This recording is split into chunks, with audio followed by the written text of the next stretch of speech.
ഇതിനൊക്കെ എന്താ പറയാ.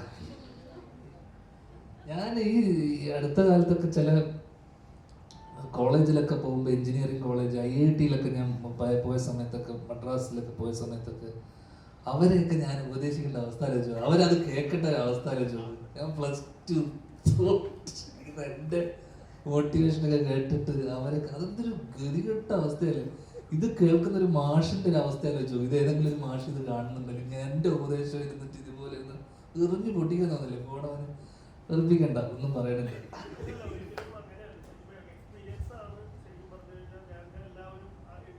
അതെ അതെ അതെ അതെ. പക്ഷെ അവരങ്ങനെ എടുക്കണമെന്നില്ലടോ ആ സെൻസിൽ കേൾക്കുന്നവര്. അല്ല, ഉപദേശം ഇപ്പം അവരത് വലിയൊരു ഇതല്ലേ. എന്നെ സംബന്ധിച്ചിടത്തോളം എൻ്റെ ടീച്ചർമാരാണ് എൻ്റെ ഒരു നമ്മളെ ഒരുപാട് കഴിവില്ലാത്ത സമയത്തും നിന്നെ കൊണ്ട് സാധിക്കും സാധിക്കും എന്നൊക്കെ പറഞ്ഞിട്ട് നമ്മളെ തള്ളിവിട്ടത് കുറേ ടീച്ചർമാരാണ്. മറ്റേ എന്നെ ആദ്യമായിട്ട് സ്കൂൾ നാടകത്തിൽ അഭിനയിപ്പിക്കുന്ന എൻ്റെ ഒരു ടീച്ചറാണ്. അപ്പൊ എനിക്ക് അഭിനയം, ഈ ജീവിതത്തിൽ ഓക്കെ അഭിനയിച്ചുകൊണ്ടിരിക്കുകയാണ് എല്ലാ ദിവസവും. പക്ഷെ നാടകത്തിൽ അഭിനയിച്ച അത് ഞാൻ എവിടെയൊക്കെയോ ഞാൻ ഈ കഥയും പറഞ്ഞിട്ടുണ്ട്. ആ എല്ലാ വർഷവും നാടകത്തിന് എൻ്റെ സ്കൂളിൽ ഫസ്റ്റ് പ്രൈസ് കിട്ടിയിരുന്നതാണ്.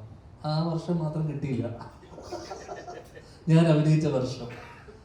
അപ്പൊ സംഭവം എന്താണെന്ന് വെച്ച് കഴിഞ്ഞാൽ ഇംഗ്ലീഷ് നാടകം, ഇംഗ്ലീഷ് മ്യൂസിക്കൽ ഡ്രാമ.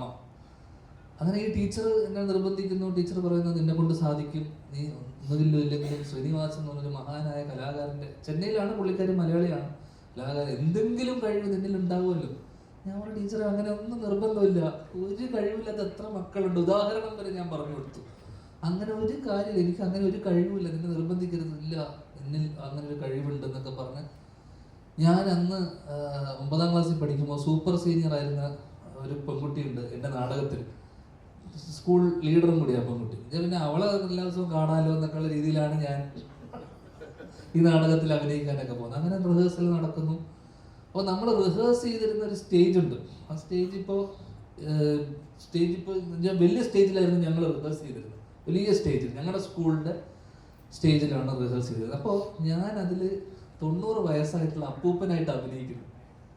ഞാൻ അഭിനയിക്കുന്നത് എൻ്റെ കഥാപാത്രം. അപ്പോൾ ഈ അപ്പൂപ്പൻ ലാസ്റ്റ് താഴെ ഇങ്ങനെ മരിച്ചു കിടക്കുന്ന സമയത്ത് ഏറ്റവും എൻഡിൽ ഈ അപ്പൂപ്പൻ മരിക്കും, ഞാൻ മരിക്കും. മരിച്ചു കഴിഞ്ഞതിന് ശേഷം എൻ്റെ ചുറ്റും ഇരുന്നിട്ട് ഇവർ ഡാൻസ് കളിക്കും. എന്നുവെച്ചാൽ എന്നെ അവിടെ സൈഡിൽ കിടത്തിയിട്ട് പിന്നെ മ്യൂസിക്കൽ ഡ്രാമയാണ്, അതിൻ്റെ ചുറ്റും പാട്ടും വന്ന് എൻഡിൽ ഒരു സാഡ് സോങ് വന്നിട്ട് ഡാൻസ് കളിച്ചിട്ട് അവസാനിക്കും. അപ്പോൾ ഈ മറ്റേ ഞങ്ങൾ റിഹേഴ്സ് ചെയ്ത സ്റ്റേജിൽ, വലിയ സ്റ്റേജ് ആയതുകൊണ്ട് എനിക്ക് അവിടെ സൈഡിൽ കിടക്കാൻ സ്ഥലമുണ്ടായിരുന്നു. ഞങ്ങൾ മത്സരത്തിന് പോയപ്പോൾ കുഞ്ഞു സ്റ്റേജാണ്, എന്നുവെച്ചാൽ വേറെ സ്കൂളിൻ്റെ സ്റ്റേജിൽ പോയപ്പോൾ ഈ സ്റ്റേജ് ചെറുതായപ്പോൾ ഞാനിവിടെ കിടക്കുന്ന സ്ഥലത്ത് കുറേ ഡാൻസേഴ്സ് ഉണ്ടല്ലോ, കിടക്കുന്ന സ്ഥലത്ത് വന്നപ്പോൾ ഞാൻ ഈ കിടക്കുന്ന സ്ഥലത്ത് ഈ ഡാൻസേഴ്സ് എന്നെ ഇങ്ങനെ തട്ടുന്നു, ഇതാകുന്നു. ഞാൻ അവസാനം ഒരു രക്ഷയില്ല എനിക്ക്. കാരണം ഒരു പെണ്ണൊക്കെ വന്നിട്ട് നേരത്തൊക്കെ ചവിട്ടിയിട്ടൊക്കെ പോകുന്നു, കാരണം അവർക്ക് സ്ഥലം വേണമല്ലോ, ഞാനിവിടെ കിടക്കില്ലേ. കുറേ ചവിട്ട് കിട്ടിയപ്പോൾ ഞാൻ എഴുന്നേറ്റ് ഈ കൂട്ടത്തിൽ ഡാൻസ് കളിച്ചു. കാരണം എനിക്ക് ഇവർ ഡാൻസ് റിഹേഴ്സ് ചെയ്ത് എനിക്ക് അറിയാം, വേറെ വഴിയില്ല. ഇതിന് ഞാൻ സൈഡിലൂടെ ഡാൻസ് കളിച്ചിട്ട് ഞാൻ ആ വഴി ഇറങ്ങിപ്പോയി. കാരണം വെച്ചാൽ ഇറങ്ങിപ്പോണല്ലോ, എത്ര നേരം ഡാൻസ് കളിക്കും. അങ്ങനെ ഇറങ്ങിപ്പോയി. ടീച്ചർ എന്നെ നോക്കിയിട്ട് what the hell are you doing എന്നോട്. ഞാൻ പറഞ്ഞു ടീച്ചർ അവിടെ സ്ഥലമില്ല, എനിക്ക് ഒട്ടും കൊണ്ട് ഞാൻ അവിടെ നിൽക്കണം. യു ഇഡിയറ്റ് എന്നെ ശ്രീനിവാസന്റെ മഹാനായ മോൻ എന്നൊക്കെ പറഞ്ഞു. അപ്പൊ എനിക്ക് അന്ന് മനസ്സിലായ ഒരു കാര്യം എന്ന് വെച്ച് കഴിഞ്ഞാൽ, സ്റ്റേജ് നമ്മൾ റിഹേഴ്സ് ചെയ്യുമ്പോൾ ഇത് ഭയങ്കര പ്രശ്നമുള്ള കാര്യമാണ്. നമ്മൾ സ്കൂളിലൊക്കെ നമ്മൾ റിഹേഴ്സ് ചെയ്യുമ്പോൾ വലിയ സ്റ്റേജിൽ നമ്മൾ ചെയ്യും, പോകുന്ന സ്ഥലത്ത് സ്ഥലം ഉണ്ടാവില്ല.